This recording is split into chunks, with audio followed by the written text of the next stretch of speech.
Magandang araw po, Miss Roxy. Ako po si Charles, isang 24 years old college student.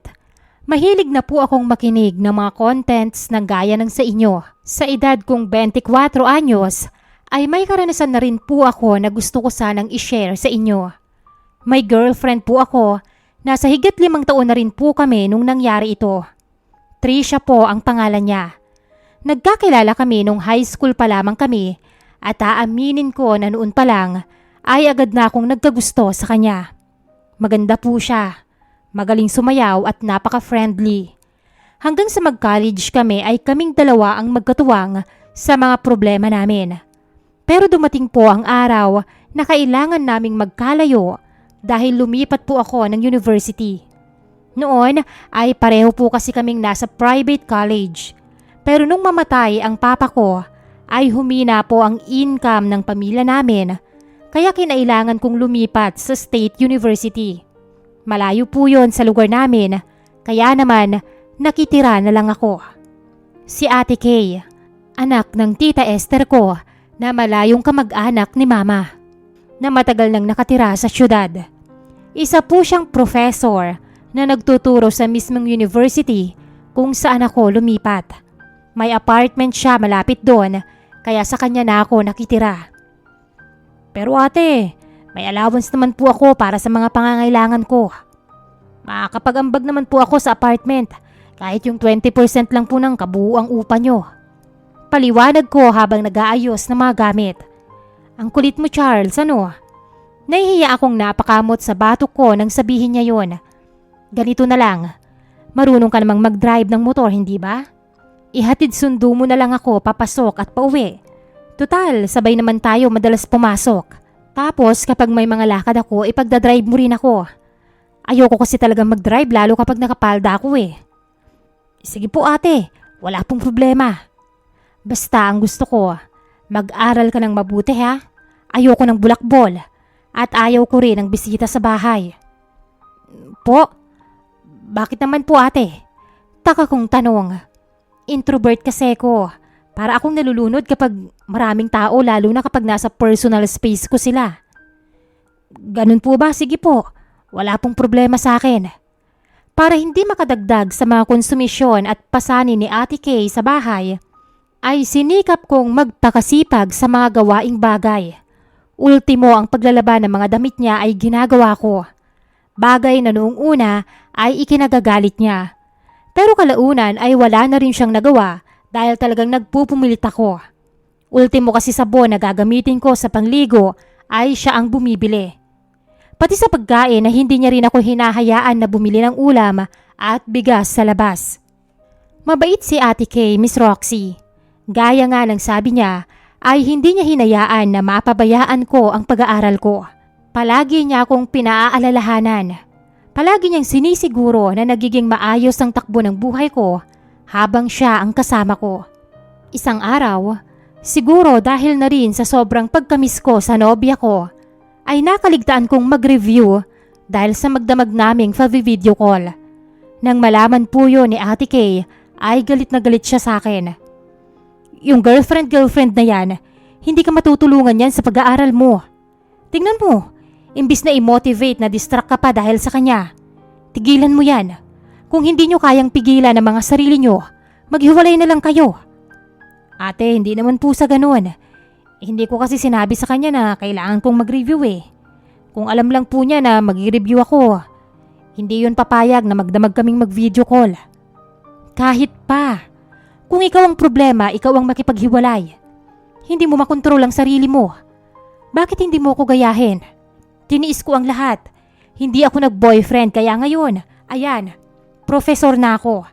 At meron pa akong business na malaking grocery store sa lugar namin. Kung uunahin mo ang ganyan, Charles, tumigil ka na sa pag-aaral.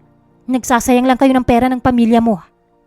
Sumakit ang loob ko sa mga sinabi niya, Miss Roxy. Hindi naman sa ganun ate. Matagal na kami ni Trisha at never naman namin napabayaan yung pag-aaral namin. Ang totoo niyan, pareho po kaming achiever. Siguro dati oo. Pero Charles, hindi mo ba naiisip na sa sitwasyon ng pamilya mo ngayon, mas kailangan mong maging seryoso sa pag-aaral mo? kamamatay lang ng papa mo, baka nakakalimutan mo. Nanay mo lang ang tumutustos sa inyo. At call center agent lang siya. Naisip mo ba kung gaano kahirap yon? Nagluluksa siya habang minumura siya ng mga customers. Natigilan ako sa sinabi niya. Hindi ko naisip na ganun nga pala kabigat ang sitwasyon ni mama. Aaminin kong natuon sa sarili ko ang atensyon ko dahil hirap na hirap ako sa sitwasyon namin. Akala ko, ako na ang may pinakamalaking tinitiis. Pero nagsabihin sa akin yon ni Ate Kay, ay parang nag-sink in sa akin lahat-lahat. Dahil po doon, Miss Roxy, ay nagising ako sa katotohanan. Mas nag-focus ako sa pag-aaral ko. Bagay na naintindihan naman ni Trisha dahil ipiniliwanag ko naman sa kanya ang nangyari at mabait po ang girlfriend ko. Ang totoo nga niyan, siya ang valedictorian namin nung high school kami. Matalino, maganda at maunawain. Yan po ang dahilan kung bakit nagkagusto ako kay Trisha. Dahil sa mga sakripisyong yon at dahil po sa pagtulong sa akin ni Ate Kay sa pag-review, ay naipasa ko ang isa sa pinakamalaking exam na tinake ko. Para i-celebrate yon ay bumili ako ng 2 bote ng nakakalasing na inumin at konting pulutan. Inaya ko si Ate Kay na mag-celebrate pagkatapos ng hapunan. Thank you talaga, ate. Kung hindi dahil sa inyo, baka tuluyan na akong bumagsak. Ano ka ba, Charles? Magaling ka. Tinulungan lang naman kita pero ikaw pa rin ang nagtrabaho sa exam na yan. Kaya wag mong i-disregard ang efforts mo. Alam ko naman po yun, ate, pero thank you pa rin talaga. Tuwang-tuwa si mama nung malaman niya na pumasa ako. Thank you talaga. Lumapit ako sa kanya at tsaka siya niyakap. Pero nang maramdaman kong dumikit ang dibdib niya sa akin, ay parang biglang nag-init ang katawan ko. Idagdag pa na niyakap niya rin ako ng mahigpit kaya lalo kaming naging malapit sa isa't isa. Nakagat ko ang labi ko nang maghiwalay kami. Hindi ko maiwasang mapasulyap sa kanya.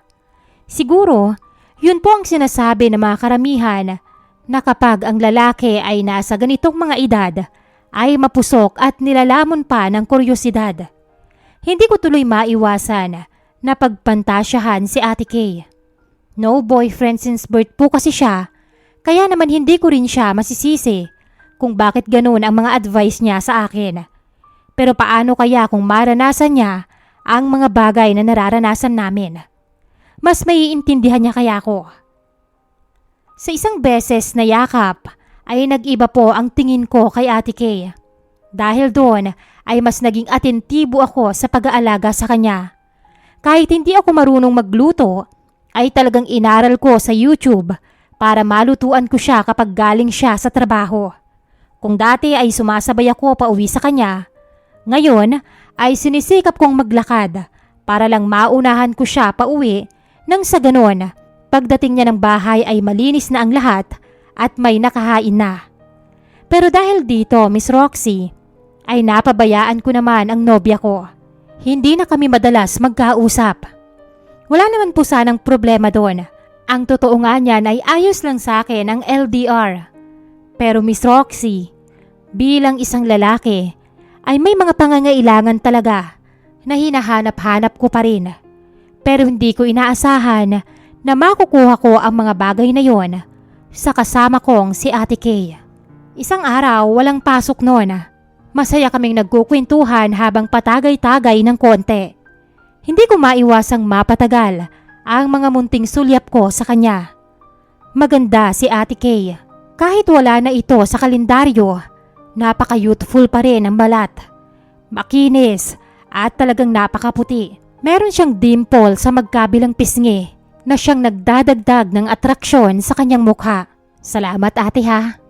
Sabi ko sa kanya at saka ko siya niyakap. Hindi ko alam kung gaano katagal kaming magkayakap.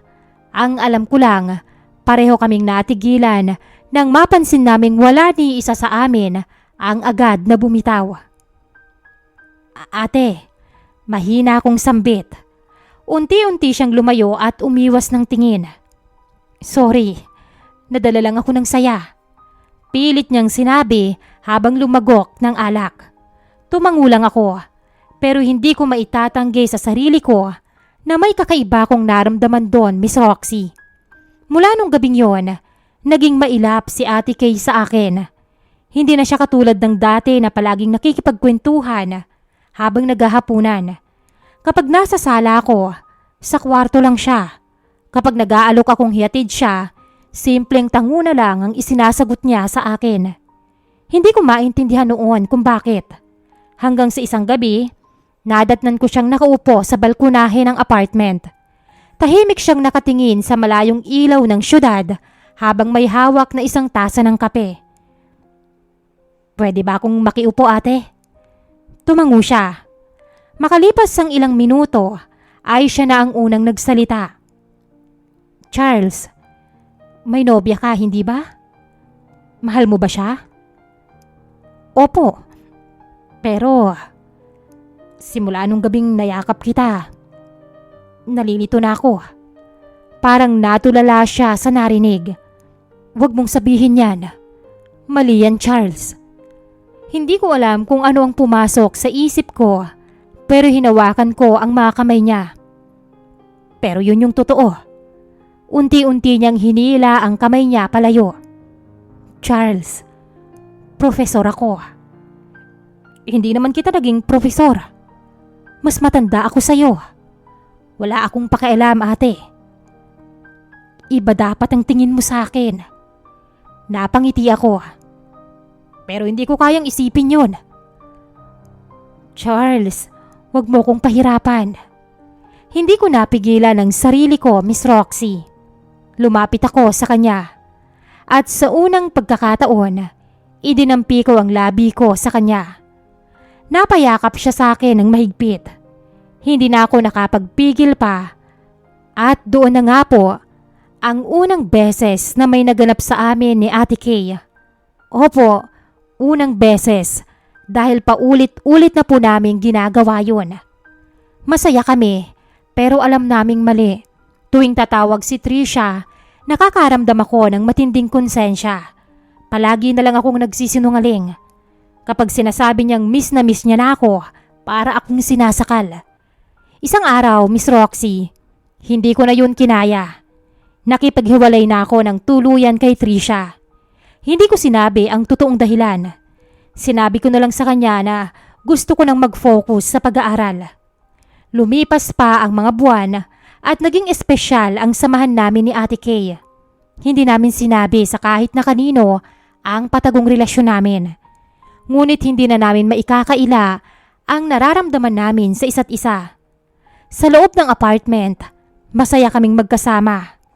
Nagluluto, nag-aaral, nanonood ng pelikula, nagtatawanan sa maliliit na bagay. Pero pareho naming alam na hindi pwedeng habang buhay kaming mananatili sa ganong sitwasyon. Isang gabi, habang umiinom kami ng kape sa balkonahe, si Ate Kay ang unang nagsalita. "Charles, graduating ka na sa susunod na taon." Ngumiti ako. "Oo nga, ate, Kay." Napailing siya at natawa. "Alam mo, proud na proud ako sa'yo. Dahil sa'yo rin naman. Sa mga gabay mo." "Hindi, dahil pinaghirapan mo yan." Tahimik kaming sandaling nakatanaw sa mga ilaw. Makalipas ang ilang segundo, huminga siya ng malalim. "May favor sana ako sa'yo eh." "Ano yun?" "Kahit ano. Kapag nakapagtapos ka na, umalis ka na rito." Napakunot ang noo ko. "Teka, bakit naman?"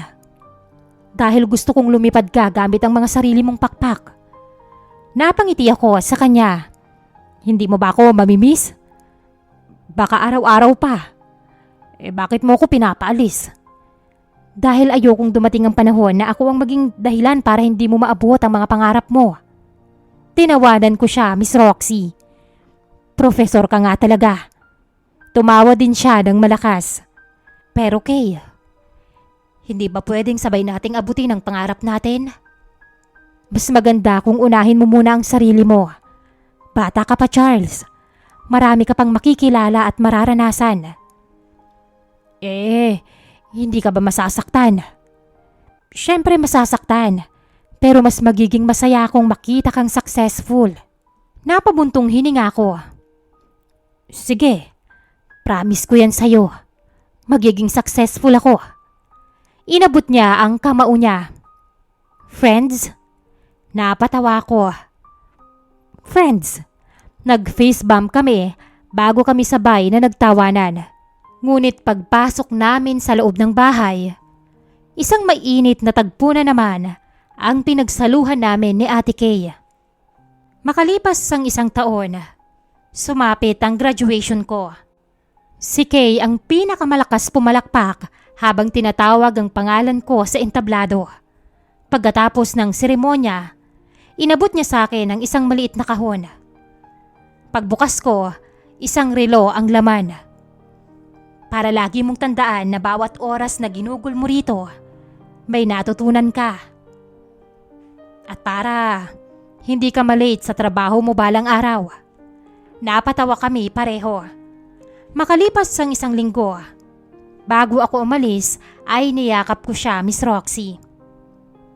Thank you sa lahat. Ikaw ang gumawa ng future mo, Charles. Masaya lang akong naging maliit na bahagi ako ng journey mo. Tumango ako sa kanya. Magiging successful ako. Alam ko. Lumakad ako papalayo habang kumakaway sa kanya.